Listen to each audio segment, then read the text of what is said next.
We're live from New Delhi. You're watching DD India Live, India's voice to the world. I'm Lipakshi Khurana, coming up in the next 30 minutes. U.S. Senate advances aid package for Ukraine and Israel. Israeli forces intensify Rafah strikes. Washington warns Israeli assault on Rafah without planning would be disaster. Ukraine replaces army chief in shake-up at difficult time in conflict with Russia. 100 Ukrainian soldiers return home from Russian captivity. Australia reaches finals of the Under-19 Cricket World Cup, beats Pakistan in a thriller to meet India in the finals on the 11th of February.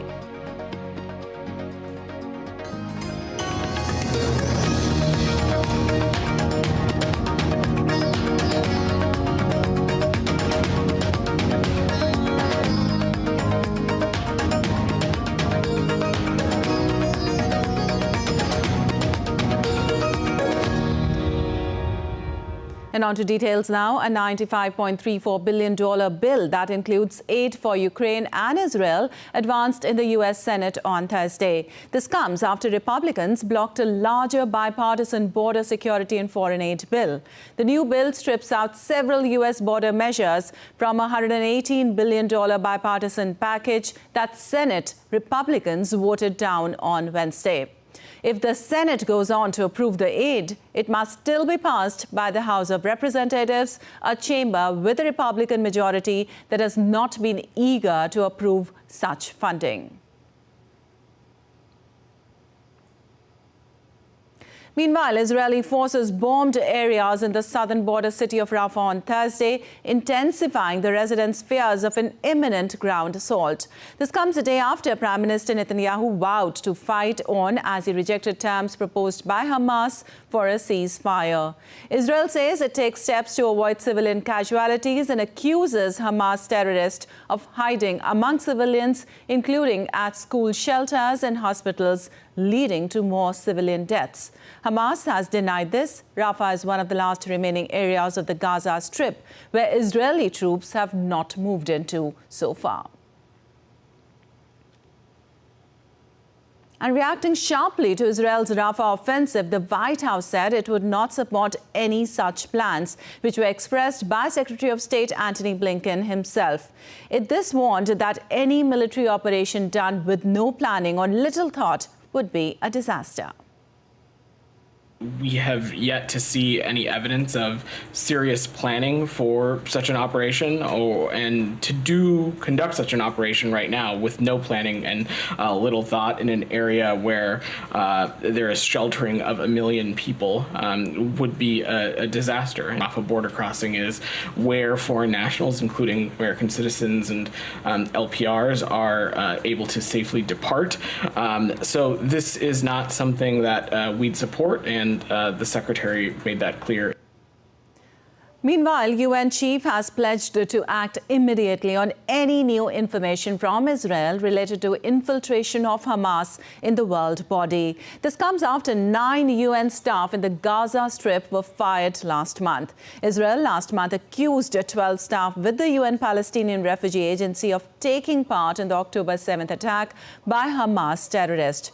Of the remaining 3 staff, 1 is dead, while the UN was clarifying the identity of the other 2. One thing that you can be absolutely sure, any allegation that is presented to us by the government of Israel in relation to any other infiltration of Hamas in the UN, at whatever level, we will act immediately upon it. We received allegations in relation to 12 names, and those allegations were credible. The investigation team was immediately on the ground, and if I have made any mistake, it can be corrected in the future. But we couldn't run the risk not to act immediately, as the accusations were related to criminal activities that are really dangerous. And shifting focus, in a major shake-up in the almost 2-year-old conflict, Ukrainian President Volodymyr Zelensky replaced army chief with his ground forces commander on Thursday. The shake-up, ushering in a new military leadership, follows months of speculation about a rift between Zelensky and Army Chief General Valery Zaluzhnyi, who many Ukrainians see as a national hero. He promoted Ground Forces Chief Colonel General Alexander Syrsky to be the new head of the armed forces, citing his role in overseeing the defense of Kyiv in 2022 and the lightning Kharkiv counteroffensive later that year. Meanwhile, 100 Ukrainian prisoners of war returned home from Russian captivity on Thursday. Greeted with the Ukrainian flags amid chants of welcome home and glory to Ukraine, Ukrainian defenders expressed mixed emotions as they got back to their homeland. Karailo Budanov, head of the Ukrainian Defense Ministry's Intelligence Directorate, told reporters at the site of the servicemen's return that a total of 3,135 Ukrainian POWs had now been brought home. Ukraine and Russia have exchanged 100 prisoners of war from each side in the nearly two-year-old war, with the United Arab Emirates acting as an intermediary, both countries said on Thursday.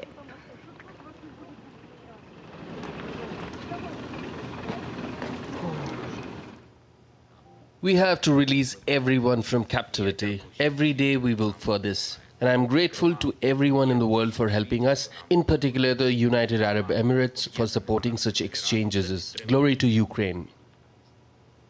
And a 15th month in the investigation into U.S. President Joe Biden for improperly handling classified documents ended on Thursday, after Special Counsel Robert Hur's probe concluded the president cooperated and a jury would be unlikely to find him guilty.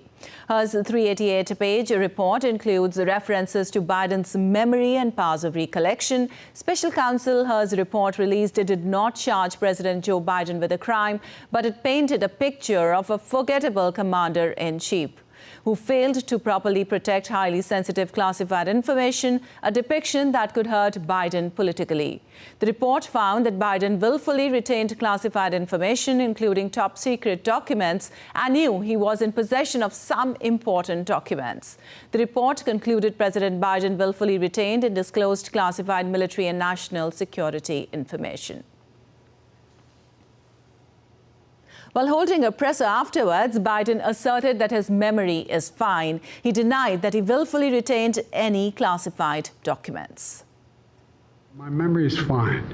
My memory, take a look at what I've done since I've become president. Because I'm the most qualified person in this country to be president of the United States and finish the job I started. I did not share classified information.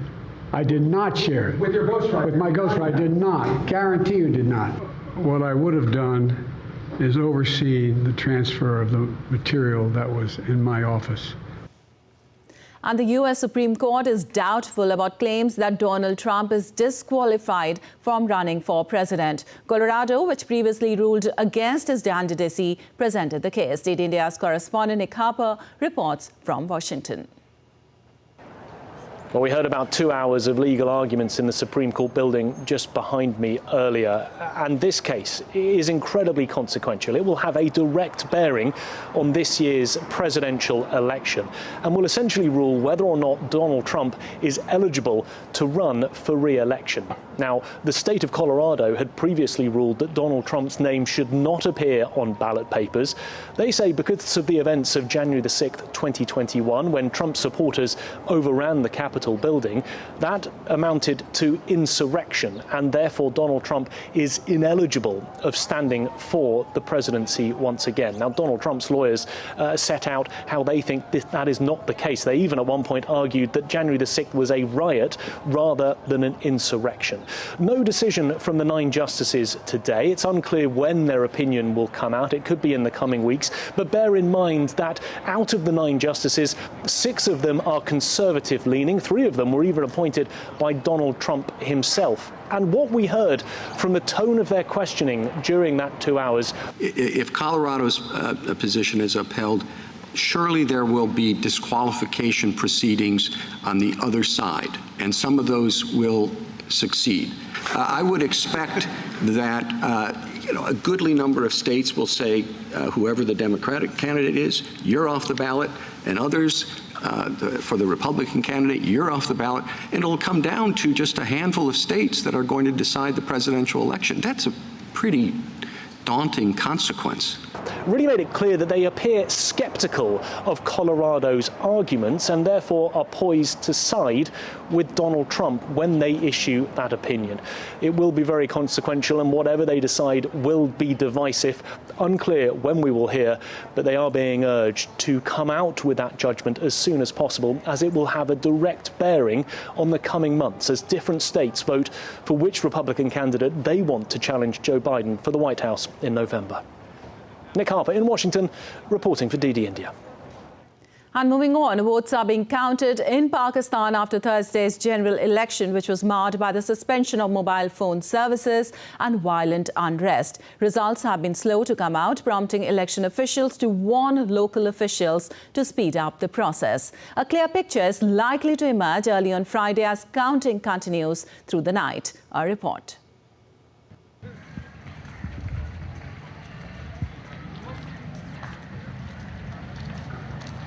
Pakistan went to the polls on Thursday. The election took place for seats in the federal legislature, called the National Assembly, and 4 provincial legislatures. There are 128 million Pakistanis eligible to vote in a population of 241 million. Polling took place from 8 in the morning to 5 in the evening.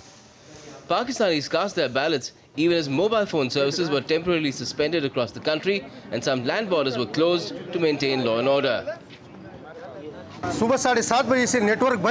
mobile phone networks have been shut since 7 a.m. in the morning, and all voters are exasperated.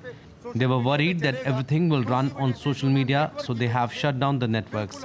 All of us are irritated because of this, as well as the chaos in the polling booths.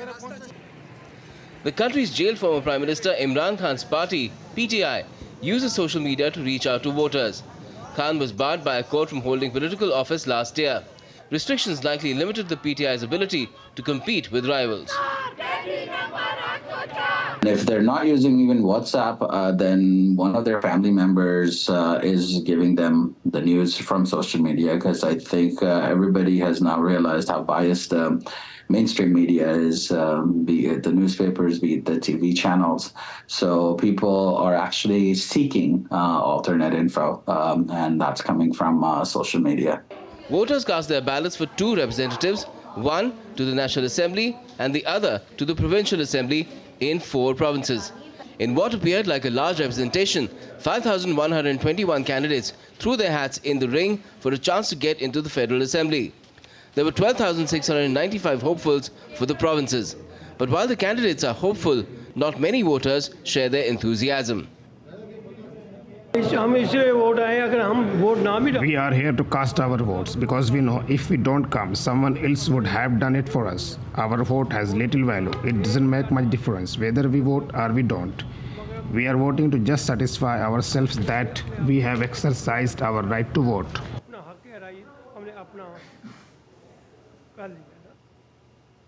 Unofficially, clear trends would be available by early Friday morning. Apart from Imran Khan's PTI, the 2 major political parties, the PMLN and PPP, have both been in government separately and together. But the will of the people has more often than not been overpowered by the will of the army. Analysts say the generals are backing Sharif this time, after they preferred Khan in 2018. Interestingly, both former prime ministers say they were ousted by the army. The National Assembly has 336 seats, of which 266 are up for elections. 70 are reserved seats, 60 for women and 10 for non-Muslims. These are usually allotted by party strength of elected members, keeping the overall electoral percentage intact. Independent candidates who are elected have the option to join any party after the elections. Once constituted, the National Assembly holds a parliamentary vote to select a leader of the House, who becomes the Prime Minister. The Prime Minister so elected must have a simple majority in the House, which works out to the support of at least 169 members. Bureau Report, DD India. And moving on, North Korean leader Kim Jong-un said the country would not hesitate to use all of its military power to wipe out enemies if any of them used force against it, marking the 76th anniversary of the founding of its military. Kim made the comments during a visit to the Defense Ministry on Thursday, rallying soldiers to uphold the ideology of the ruling Workers' Party and defend the country with their lives. Kim repeated his vow to never hold dialogue or negotiations with South Korea, which he said was his country's enemy number one and said the policy of powerful military readiness was the only way to ensure peace and security for North Korea.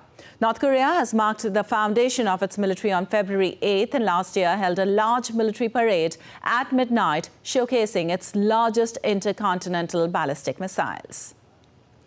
And the United Nations Security Council kicked off a visit to Colombia on Thursday to review the advances and challenges of 2016 final peace agreement. The Security Council, made up of representatives from 15 countries, will visit several regions over 4 days and meet with former guerrilla members, civil society representatives, as well as rebel groups. Speaking at a news conference, President Gustavo Petro said there is much to be done, including in investing in areas covered by the peace agreement. According to the Comptroller's Office, the balance of investments in these territories from the peace agreements is 80 billion pesos over these years. I have come from visiting them with the entire government, comparing them with the communities without intermediaries, and I do not see that investment. Well, Brazilian police on Thursday confiscated former President Jair Bolsonaro's passport and accused him of editing a draft decree to overturn election results and pressuring military chiefs to join a coup attempt and plotting to jail a Supreme Court justice. The bombshell allegations are the result of a probe into Bolsonaro and his inner circle for allegedly plotting a military coup after his electoral loss to President Luiz Inácio Lula da Silva in 2022. Thursday's operation included search warrants against 4 former ministers and the arrest of 4 former aides. And still to come on this edition of DD India Live. India ends free movement regime along Myanmar border with immediate effect. Indian citizens advised to leave Myanmar immediately amid worsening security situation in Rakhine State. Indian actress Bhumi Patnaikar is back with her new film Bhakshak, talks to DD India on her plans. And we show you how Indian Air Force's fighter jets gear up for the mega muscle flex exercise in Western India's Jodhpur.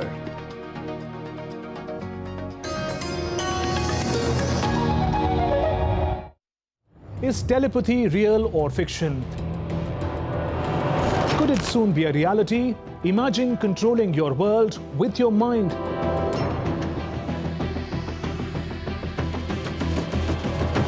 Elon Musk's brain chip promises telepathy for real. But is it safe? Is it ethical? I connect the dots to get the full picture.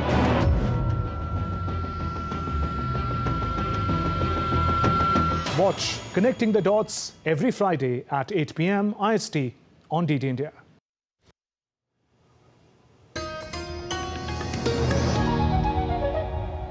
Welcome back. You're watching DD India Live. I'm Lipakshi Khurana, and moving on. India on Thursday suspended the free movement regime along the Myanmar border with immediate effect.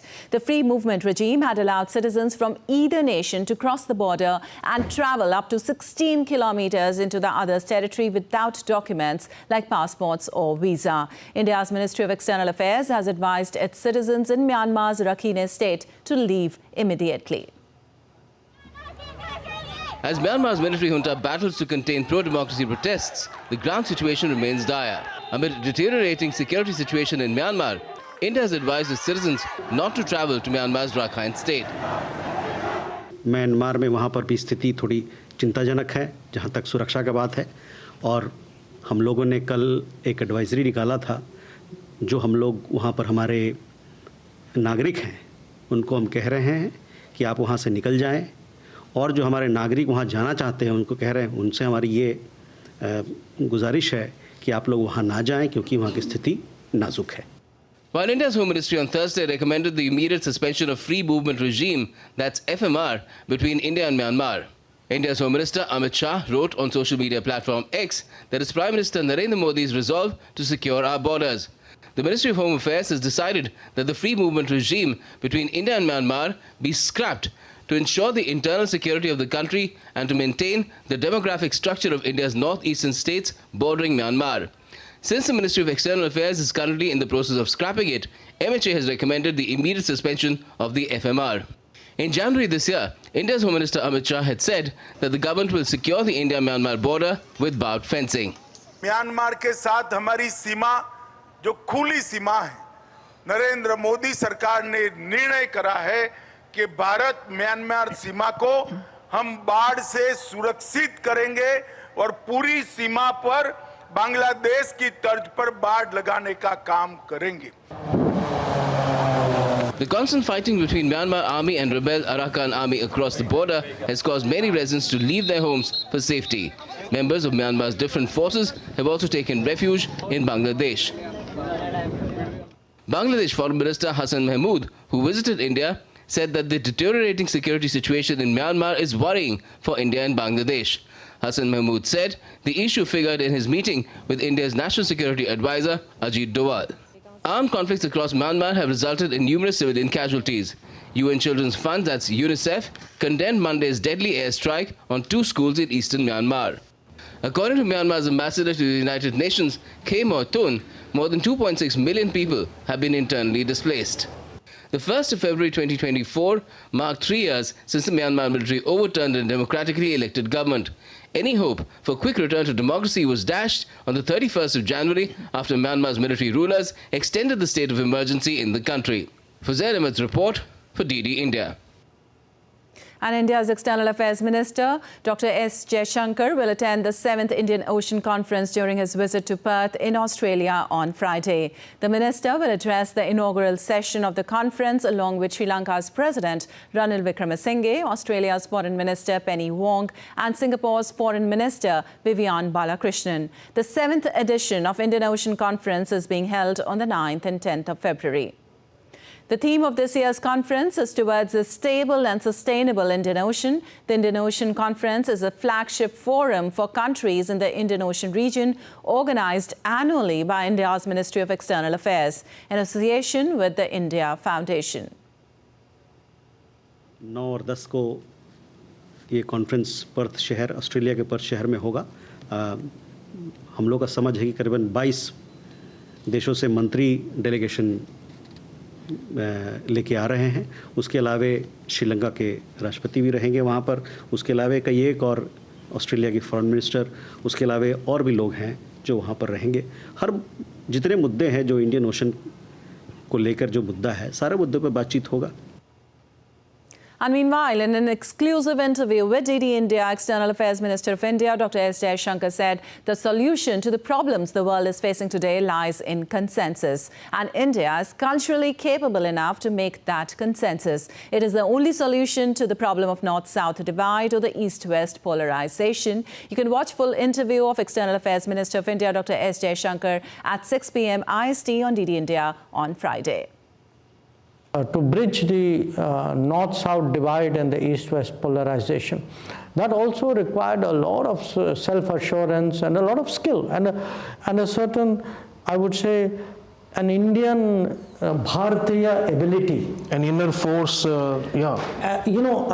almost I would say a kind of a cultural ability to get everybody around the table and create that kind of Sarvasahmati, which actually we saw in the G20, and I think, it's just not me saying it. If you ask people in the world, I think most people were really very impressed, almost amazed by the fact that we were able to pull it off.